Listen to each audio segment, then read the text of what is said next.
Hello and welcome to this session. This is Professor Farhat, in which we will discuss the protect function in the NIST Cybersecurity Program. Now, in this series of recording, we are looking at the various functions. We already covered the govern function, the identify function. Now we will focus on the protect function. What is the NIST Cybersecurity Framework?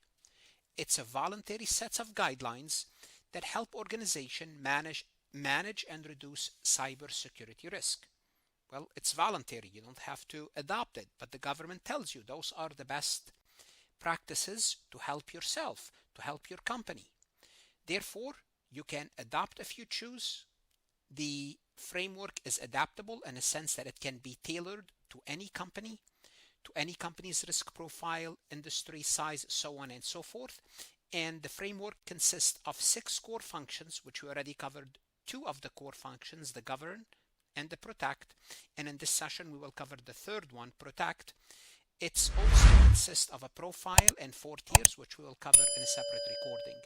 Taking all these together, they would form a comprehensive approach to cybersecurity. In this session, we will focus specifically on one of the 6 functions, which is protect. Let's go ahead and get started. Before we proceed any further, I have a public announcement about my company, farhatlectures.com. Hello everyone, my name is Farhat. If you are watching this, you are probably studying for the Information Systems and Controls CPA Exam disciplines. That means you are already serious about your future. And I want to help you go even further. At Farhat Lectures, you will get in-depth video explanation for all topics, clear and organized notes accompanying the lectures, thousands of MCQs with AI-powered explanation and assistance, all previously released AI CPA, MCQs, and simulation in a video format explanation. And last but not least, our personal guidance and support. My guidance and support, as well as the support of the Farhat team. Go ahead, visit Farhat Lectures and start your free trial. You have 2 days. Take your preparation to the next level, so you are not just studying alone. We are here to assist you. If you are ready to pass, visit the website, and I hope to see you on the website. Once again, looking at the big pictures, we would look at the third function, core function, which is the protect. Under the core function protect, we have 5 categories and many subcategories. We will focus on those 5 categories. Remember, from the functions, we can determine our profile, then we can determine our tiers, whether it's partial, risk-informed, repeatable, or adaptive. So what is the protect function in general? Just from the word protect, you are trying to protect something. What are you trying to protect? Well, you're trying to take proactive steps to safeguard your assets, hardware, software, network, data. What to do? Why? To reduce or mitigate the potential impact of cybersecurity attacks or incidents.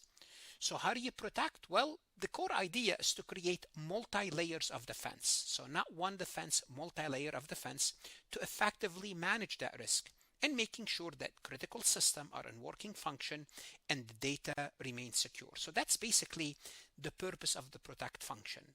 Now, the protect function will have 1, 2, 3, 4, 5 categories. And we're going to start to identify each category that's going to serve the protect function. The first thing is identify, management, authentication, and access control. Now, many things that we will discuss in this NIST framework, we will cover later on much more in depth when we talk about cybersecurity. So the framework is the overall framework, I don't know what else to use, of cybersecurity, but eventually we will discuss each function of the framework later on in separate recording. So this category involves controlling who have access to specific systems and data within the organization. So it's very important to identify who has access, who had the authentication, who has access control to the system. So management will have to make sure users only have access to information necessary to their role. Why? To minimize unauthorized access and internal threat. For example, the access could be logical, could be physical, could be remote. So when we say access, the access could take those three forms, and we'll talk about those later on. Using the least privilege access means give them access to only exactly what they need and no more than that. For example, how can we make sure that we authenticate people? Well, we could implement a multi-factor authentication. What is that? It's require employees to use both a password and a biometric verification such as a fingerprint, facial recognition to log into sensitive system. And multi-factor authentication could be you have the password, you input your password, then the system, the server of the company will send you a code, like 6-digit number you will input in order to access. So even if you lose your password or if someone was able to get your password, they still need your cell phone because they would receive a message in order to access, take access of your information, have access to your privilege. So this is one of the things, is to protect, make sure you have good control. Now, good controls are great and everything, but you want to make sure the employees are aware of that, aware of the control. So you need to inform them. Awareness and training, educate employees and stakeholders about the threat, policies, and their own responsibilities. So how do you carry on the awareness training? You perform regular training. To do what? To help employees help prevent cybersecurity incidents. They need to know how to recognize a potential threat, how to recognize a phishing email. They also need to know if they are a privileged user. Why? Because if they're a privileged user, they may want to be more aware of things. For example, senior executives, they can send wires, they can send money. For example, they need to be familiar with phishing emails at critical time. What do I mean by that? Let's assume the company, just for the sake of illustration, is going through a refinance process. They're refinancing some of their assets. And some senior executives or the CEO or someone who's in charge, the CFO, can make the final decision, wire the fee or make a transaction, transfer the money from one place into the other. If the attacker is aware of this business transaction taking place, they can send a phishing email to the senior executive, making them under the impression that it's time to, for example, wire money. So you have to be aware, if you're a privileged user, you have to even have additional training. You also want to give training to your suppliers, partners, and sometimes even customers to let them know about cybersecurity threat, what to avoid, what not to avoid. For example, customers, you want to let them know that make sure, for example, when you log into our site, make sure that's the secured website. For example, or government website, they would say have something called, this is a government website, and there's a special seal on it. And you really don't want to mess with the government and pretend you're the government, especially the US government, right? So you want to make sure your customers are aware that if they log into your website, they are aware of what are some cybersecurity threat they should be aware of. For example, HTTPS. You want to make sure in the HTTPS address there is the S. This is secured because someone could have the same address except the S. And if you log in, you want to make sure you're aware of that. Also, suppliers and partners are important because if they don't have the proper security measures, the proper awareness, attackers can attack you through your suppliers because sometimes your supplier system is integrated with your system. So for example, a financial institution on a regular basis conduct phishing email simulation, send emails to their staff to do what? To ask them for information. Why? Because they want to make sure if someone is not complying, they will make them aware. They train them. And cybersecurity workshop to teach employees how to identify and avoid common cyber threat like phishing attacks and social engineering.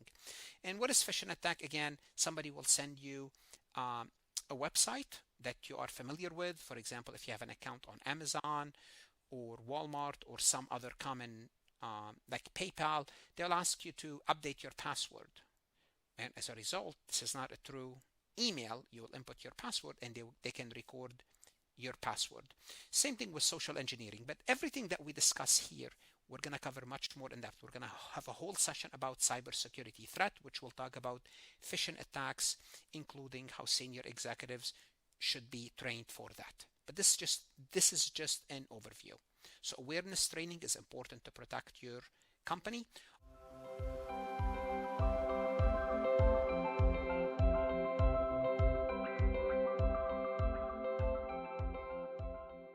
Also, data security. Data security is the area where you store your data, or the data could be transmitted. The area includes methods and technique to protect confidentiality, integrity, and availability of information. So what could be part of your data? Your customer names, addresses, social security, maybe their bank information, and that's a lot of confidential information. So you want to protect this. It encompasses data encryption. You want to make sure if somebody accesses the data, they cannot read the data. Data classification, you want to classify data in the proper place so you can retrieve it and use it for business purposes. You want to make sure it's secure and has a backup. Well, why? Because if you lose it, that's fine. But if you have a backup, you could keep on going. And you should have a data retention policy. That's all part of your data security. You want to make sure your data at rest is protected and data in transit. And all about data, we're going to have several recordings about data security specifically. But data security is part of this NIST Cybersecurity Framework. Also, you want to have enough capacity and protection against leak. Enough capacity means you might have enough capacity to handle the data. And you want to make sure you have protection against that data leaking somewhere. Again, don't worry about what does it mean. It means you're losing the data. How? There are several ways you can use it. We'll discuss this later. But data security is basically part of the protect function of the NIST framework. For example, a healthcare provider encrypt patient record both at rest when it's stored and in transit to ensure confidentiality even if unauthorized access occur, even if that data was intercepted. If it's encrypted, it's useless for the person unless they can decrypt that data, but you're making it harder for them. Thus, you are protecting your data, and that's the whole purpose of this function. Platform security is part of your protect function. What's platform security? Well, your hardware, your software, your network, those are platforms that host information systems. Well, you want to make sure your configuration is set up properly.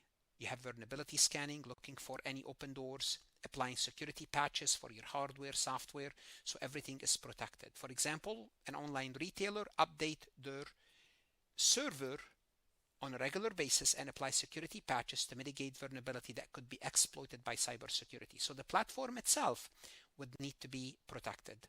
Also, part of your protection is to have a technology infrastructure resilience. What does that mean? This is to make sure that the system remain operational and resilient against disruption, failure, or cyber attacks. You could have a flood, you could have an earthquake, you could have a system failure, you could have a cyber attacks. If those things happen, do you have resiliency? Resiliency means what?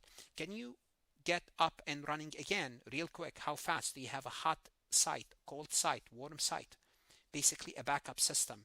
Redundancy, disaster recovery planning, and system reliability improvement. All of those will be discussed once again later on when we discuss resiliency and data redundancy. But they are part of what? Part of the protect function of the NIST Cybersecurity Framework. For example, a large cloud service provider deploys geographical dispersed data centers with backup system to make sure continuous availability.